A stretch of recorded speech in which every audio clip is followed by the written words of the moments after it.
পাকিস্তানে বৈঠকে ডেকে ইরানের শীর্ষ নেতাদের হত্যার পরিকল্পনা করেছিল যুক্তরাষ্ট্র। মাঝপথে বিমান বদলে প্রাণে বাঁচেন তেহরানের শীর্ষ কূটনীতিকরা। চাঞ্চল্যকর তথ্য ফাঁস। হরমুজ প্রণালীর দখল ইস্যুতে ভেস্তে গেছে শান্তি চুক্তির আলোচনা। মধ্যপ্রাচ্যে নতুন করে যুদ্ধ শুরুর শঙ্কা। আবারও বৈঠক আয়োজনে মরিয়া শেহবাজ শরীফ। দুই শর্তে আবারও হতে পারে শান্তি চুক্তি আলোচনা।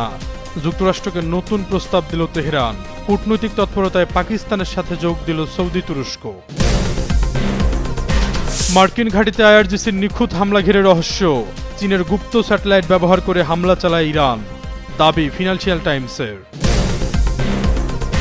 ৩৩ বছর পর ঐতিহাসিক বৈঠকে লেবানন ইসরায়েল। যুদ্ধবিরতির মধ্যস্থতায় কাজ করছে যুক্তরাষ্ট্র। পূর্ণাঙ্গ শান্তি চুক্তির ভিত্তি বলছে মার্কিন পররাষ্ট্র দপ্তর।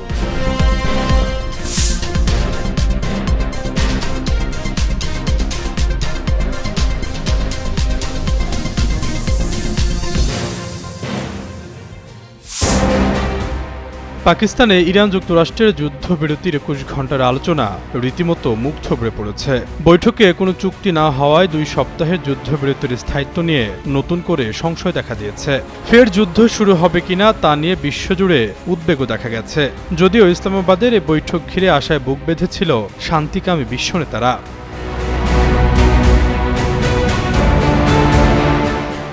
এদিকে পাকিস্তানের সে বৈঠক ঘিরে বিস্ফোরক এক মন্তব্য করেছেন আলোচনায় অংশ নেওয়া ইরানের প্রতিনিধি দলের সদস্য মোহাম্মদ মারান্দি। তার ভাষ্যমতে ইসলামাবাদে পা রাখার আগেই তাদের হুমকি দেওয়া হয়েছিল। পরিস্থিতি বিবেচনায় গোপনে বিমান বদলে তারা কোনো রকমে দেশে পৌঁছান।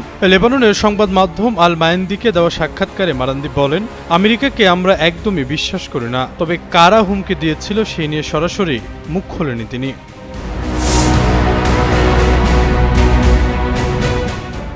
এর আগে শান্তি চুক্তি বৈঠকে যোগ দিতে শনিবার ভোরে ইসলামাবাদে পৌঁছায় ইরানের প্রতিনিধি দলের সদস্যরা। পররাষ্ট্রমন্ত্রী আব্বাস আরাঘচি, পার্লামেন্টের স্পিকারের সঙ্গে ছিলেন তেহরান বিশ্ববিদ্যালয়ের ইংরেজি অধ্যাপক মারান্দিও।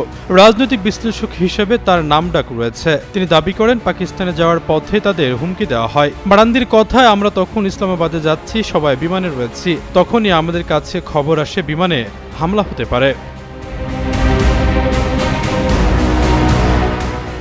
এদিন দুপুরের দিকে ইসলামাবাদে পৌঁছান আমেরিকার ৩ সদস্যের প্রতিনিধি দল। তারপরে ২১ ঘণ্টা আলোচনা চলে। বৈঠক শেষ হওয়ার পরে আর এক মুহূর্ত অপেক্ষা করেননি ইরান প্রতিনিধি দলের সদস্যরা। প্রাণ হাতে নিয়ে কোনো রকমে বিমানে ওঠেন তারা।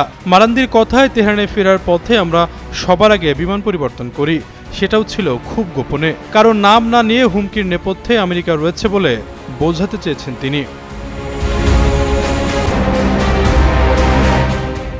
ইসলামাবাদ থেকে সরাসরি তেহরানে যেতে ২.৫ ঘণ্টার মতো সময় লাগে, কিন্তু লাগাতার হুমকির মুখে কোনো ঝুঁকি নেননি ইরানের প্রতিনিধি দলের সদস্যরা। তারা প্রথমে আফগানিস্তানের গা ঘেঁষা মাসহাদ শহরে অবতরণ করেন। সেখান থেকে প্রায় ৭৩০ কিলোমিটার পথের কিছুটা ট্রেনে, বাকিটা বাসে করে তেহরানে পৌঁছান।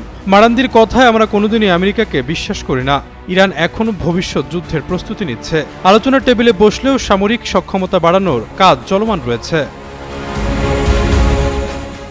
আশরাফুল ইসলাম, যুগান্ত নিউজ।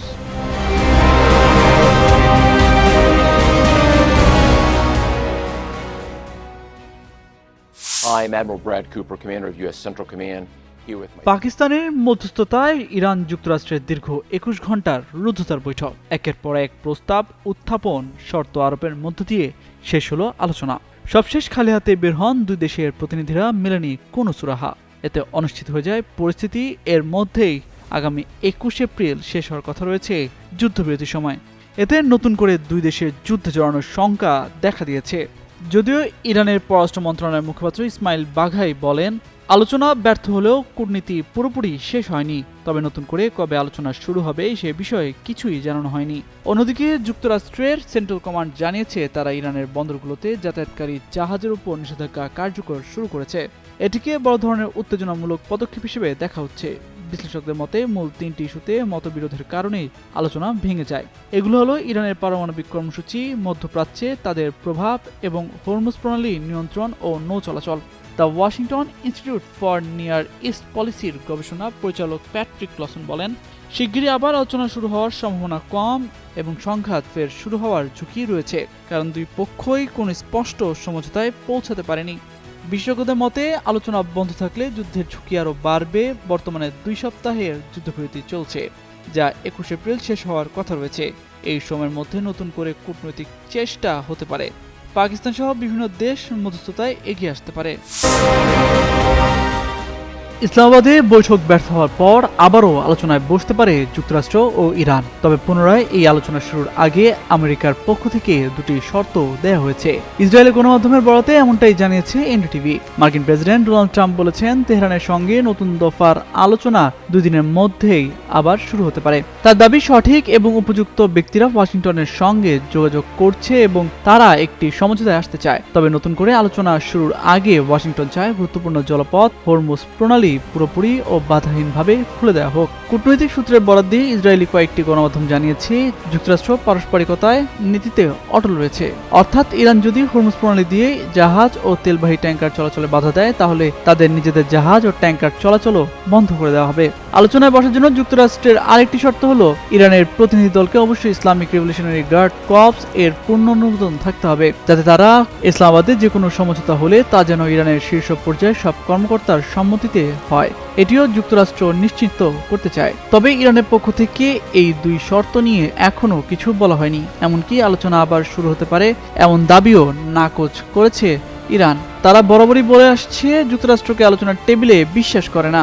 এর আগে ইরানের পরমাণু কর্মসূচি ও ক্ষেপণাস্ত্র উন্নয়নকে কেন্দ্র করে গত 28 ফেব্রুয়ারি থেকে যৌথ সামরিক অভিযান শুরু করে যুক্তরাষ্ট্র ও ইসরায়েল। টানা 40 দিনের সংঘাতের পর 7 এপ্রিল থেকে 14 দিনের জন্য যুদ্ধবিরতিতে যায় যুক্তরাষ্ট্র ও ইরান। যুক্তরাষ্ট্র ও ইরানের মধ্যে সম্ভাব্য নতুন আলোচনা নিয়ে বিভ্রান্তি তৈরি হয়েছে। যুক্তরাষ্ট্রের প্রেসিডেন্ট ডোনাল্ড ট্রাম্প বলেছেন, ইসলামাবাদে আগামী 2 দিনের মধ্যে কিছু হতে পারে। তবে ইরান জানিয়েছে এ বিষয়ে তাদের কাছে কোনো তথ্য নেই। বুধবার কূটনৈতিক সূত্রের বরাত দিয়ে ইরানের রাষ্ট্রীয় বার্তা সংস্থা IRNA এ তথ্য নিশ্চিত করে জানায়, তেহরান ও পাকিস্তানের মধ্যে বার্তা আদান প্রদান হয়েছে, কিন্তু কোনো কিছুই এখনো নিশ্চিত হয়নি। IRNA আরও জানায়, আগের বৈঠক ব্যর্থ হওয়ার পরও পাকিস্তান মধ্যস্থতার চেষ্টা চালিয়ে যাচ্ছে। এদিকে ট্রাম্পের সবশেষ মন্তব্য নিয়ে ইরান আনুষ্ঠানিকভাবে কোনো প্রতিক্রিয়া জানায়নি। 8 এপ্রিল ঘোষিত 2 সপ্তাহের যুদ্ধবিরতি আগামী 22 এপ্রিল শেষ হওয়ার কথা। এক সাক্ষাৎকারে ট্রাম্প দাবি করেছেন, ইরান যুদ্ধ প্রায় শেষের পথে। ট্রাম্প বলেন, এখনই যদি যুক্তরাষ্ট্র থেমে যায়, তবুও তাদের দেশ পুনর্গঠনে 20 বছর লেগে যাবে। তবে যুক্তরাষ্ট্র এখনও শেষ করেনি। এর আগে পাকিস্তানের ইসলামাবাদে মার্কিন ভাইস প্রেসিডেন্ট জেডি ভ্যান্স এবং ইরানের পার্লামেন্টের স্পিকার মোহাম্মদ বাকের গালিবাফ সহ অন্যান্যদের মধ্যে বৈঠক হয়। 21 ঘন্টার সেই আলোচনা কোনো চুক্তি ছাড়াই শেষ হয়।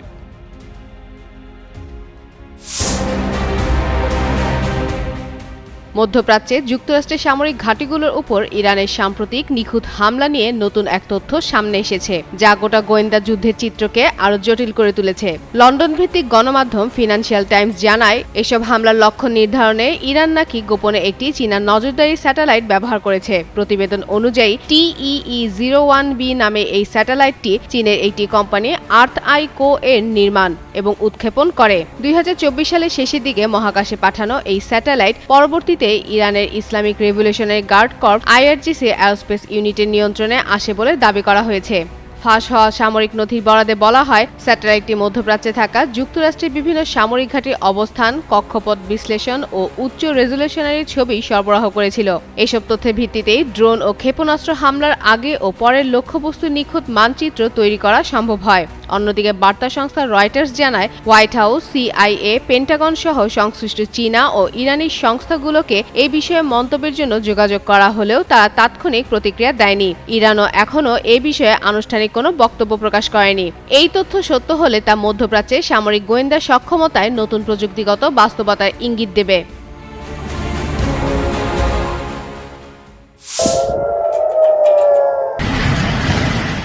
মধ্যপ্রাচ্যে দীর্ঘদিনের সংঘাত ও উত্তেজনার মধ্যে নতুন করে শান্তির সম্ভাবনা তৈরি হয়েছে। সীমান্তে বারবার সহিংসতা, নিরাপত্তা সংকট এবং রাজনৈতিক বিরোধের কারণে ইসরায়েল ও লেবাননের সম্পর্ক দীর্ঘদিন ধরে অস্থিতিশীল ছিল। তবে সাম্প্রতিক কূটনৈতিক তৎপরতা এই অঞ্চলে স্থিতিশীলতা ফেরানোর নতুন আশা জাগাচ্ছে। আনাদোলু এজেন্সি এক প্রতিবেদনে জানানো হয়েছে, মঙ্গলবার ওয়াশিংটনে অনুষ্ঠিত এক ত্রিপক্ষীয় বৈঠকের পর ইসরায়েল ও লেবানন সরাসরি আলোচনায় বসতে সম্মত হয়েছে।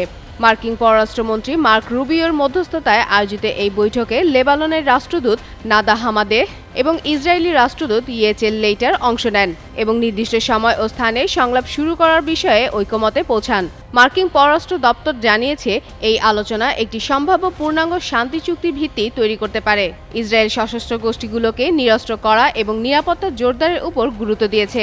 অন্যদিকে লেবানন তাদের সার্বভৌমত্ব রক্ষা, অবিলম্বে যুদ্ধবিরতি এবং পূর্ববর্তী চুক্তির বাস্তবায়নের উপর জোর দিয়েছে। চলমান সংঘাতের মধ্যে এই ধরনের সরাসরি সংলাপ একটি গুরুত্বপূর্ণ অগ্রগতি বলে মনে করছেন বিশ্লেষকরা। এটি সফল হলে শুধু দুই দেশের মধ্যকার উত্তেজনাই কমবে না, বরং পুরো মধ্যপ্রাচ্যে দীর্ঘমেয়াদী শান্তি প্রতিষ্ঠার পথও প্রশস্ত হতে পারে।